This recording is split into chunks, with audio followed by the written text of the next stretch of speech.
How has your 2 days been? Very challenging. Yep. Yeah, I think the confidence needed a bit of work. The horses really tested us, or tested myself, mainly just trying to learn their personalities, horsenalities, I guess you call it. But yeah, awesome. What have you learned about yourself as a leader? That I have strengths and I have weaknesses, I guess, in my toolkit, and there's some things that need work.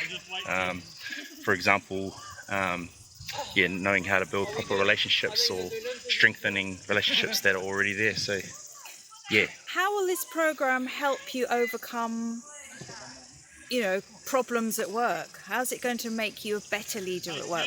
What's going to be different? Yeah, I think better understanding different types of people, different types of personalities, and the way that people react differently to different types of reactions, and then just trying to learn that and build on it, I guess, and understanding a bit better. So, yeah, I What, think what, that's what I can do. what would you say to someone thinking of doing the program? Yeah, get into it. Don't be shy. Don't be scared about it. Be open-minded, and yeah, take it with both arms and embrace it.